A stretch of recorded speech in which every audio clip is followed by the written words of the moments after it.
আসসালামু আলাইকুম এভরিওয়ান। আজকে তোমাদের সাথে শেয়ার করব হাতে মেখে সুস্বাদু গরুর মাংসের রেসিপি।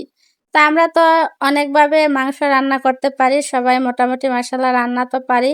তো রান্না তো শিখার কোনো শেষ নেই, যেভাবে যে রান্না করি না কেন এক একজনের হাতের রান্না এক এক রকম হয়। তা আশা করি এই ভিডিওটা দেখলে কিছু শিখতে পারবে।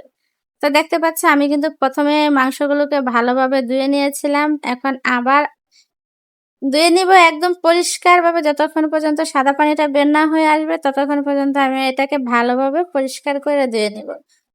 এখানে আমি ফ্রিজে মাংস রাখার সময় কিন্তু হাড়, চবড়ি এবং পোস্ত একসাথে মিক্স করে রেখেছি।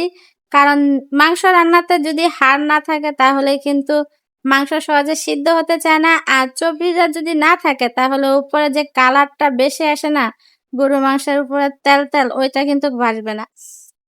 দেখো এখানে আমি গরুর মাংস নিয়েছি, সাথে চবড়িও দিয়েছি, গরুর হাড় হাড় যে হাড্ডি বলা হয় ওটাও কিন্তু আমি রেখেছি। প্রত্যেকটা প্যাকেটে সেম একই প্রসেসে আমি মাংস, হাড়, চবড়ি মিক্স করে তারপরে কিন্তু ফ্রিজে রাখি।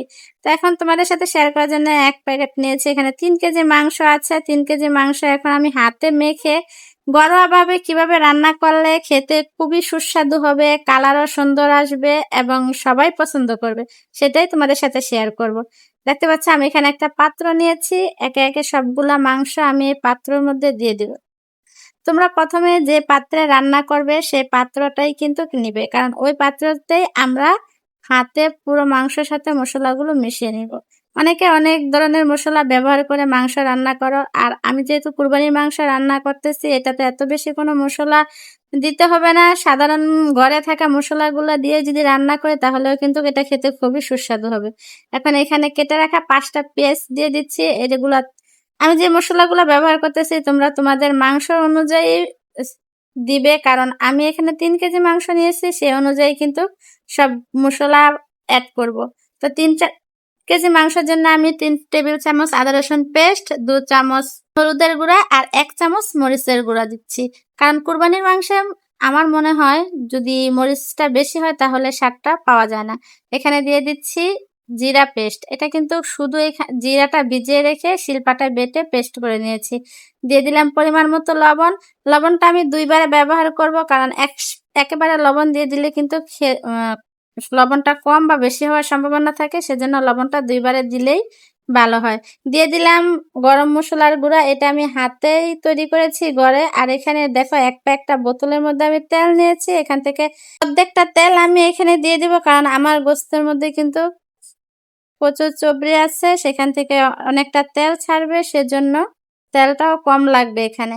আর গোস্তে যদি চবড়ি সহ হাড় সহ রাখা হয় সেজন্য তখন মাংস অবশ্যই তেলটা কম ব্যবহার করতে হবে। দিয়ে দিলাম কেটে রাখা তেজপাতা, তারপরে দিয়ে দিচ্ছি দারচিনি। এখানে 3 কেজি মাংসের জন্য দিয়ে দিলাম 10টা গোটা এলাচ। আমি যে গরম মশলা ব্যবহার করেছি ওই গরম মশলার মধ্যে কিন্তু তেজপাতা, দারচিনি, এলাচ, জয়ফল, জয়ন্তী, লবঙ্গ, জিরা, শুকনা মরিচ আর ধনিয়া একসাথে টেলে তারপরে এগুলাকে ব্লেন্ডারে গুঁড়া করে একটা গরম মশলা তৈরি করে নিয়েছি। এটা কিন্তু আমি গোস্তের মধ্যে ব্যবহার করি, মুরগি বা গরু যে কোনো গোস্তে তোমরা ব্যবহার করতে পারবে এভাবে তৈরি করে নিলে। তো সবগুলো উপকরণ আমি একসাথে হাতে ভালো করে মিশিয়ে নিচ্ছি। অনেকে আমরা গরম মশলা দোকান থেকে কিনে আনি, তো আমরা যদি চাই ঘরেই কিন্তু যে উপকরণগুলো থাকে মশলা সবগুলো একসাথে একটু হালকা ভেজে তারপরে ব্লেন্ডারে ফাঁকি করে গরম মশলা তৈরি করে নিতে পারি। আর এখানে দেখতে পাচ্ছ সবগুলো উপকরণ একটু সময় নিয়ে তারপরে মেশাতে হবে। এভাবে হাতে মেখে রান্না করলে কিন্তু কষানো মশলা থেকেও রান্না থেকেও অনেকটা বেশি স্বাদ পাওয়া যায়। তো দেখো আমি এখানে প্রথমে হাতে ভালো করে মিশিয়ে সামান্য একটু পানি দিয়ে দিয়েছি, কারণ মাংসে তেমন পানি ছিল না, আগেই পানিটা আমি ঝরিয়ে নিয়েছিলাম। এখন আমি হাতটা ধুয়ে পানি দিয়ে দিব। এটা হচ্ছে একটা গোপন টিপস। অনেক বাবুর্চিদের দেখবে যে তারা হাত ধোয়া পানিটা দেয় মশলার, কারণ এতে নাকি যে যার হাতের রান্না তার হাতের স্বাদটা পাওয়া যায় তরকারিতে। তো বোঝা যায় যে তার রান্নার হাতটা কতটা ভালো।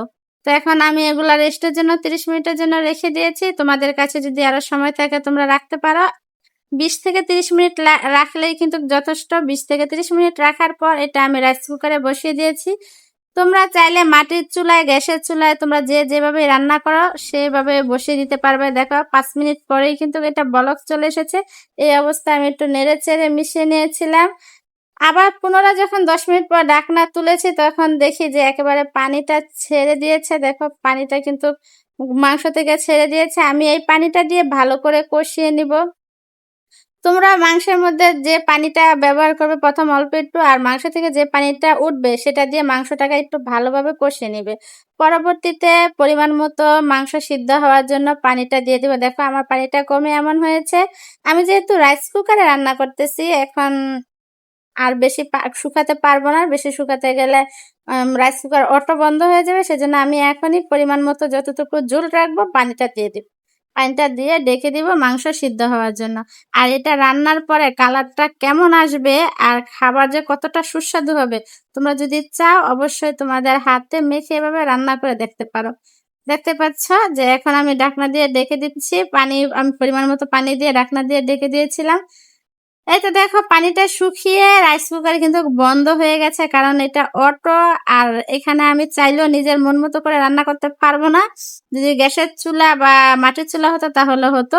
তো দেখো আমার রান্না কিন্তু কমপ্লিট। তোমরা চাইলে এভাবে রান্না করে দেখতে পারো, অবশ্যই ভালো লাগবে। আর ভালো লাগলে আমার চ্যানেলটা সাবস্ক্রাইব করে পাশে থাকা বেল আইকনটি ক্লিক করে দিও। ধন্যবাদ তোমাদের সবাইকে। আল্লাহ হাফেজ।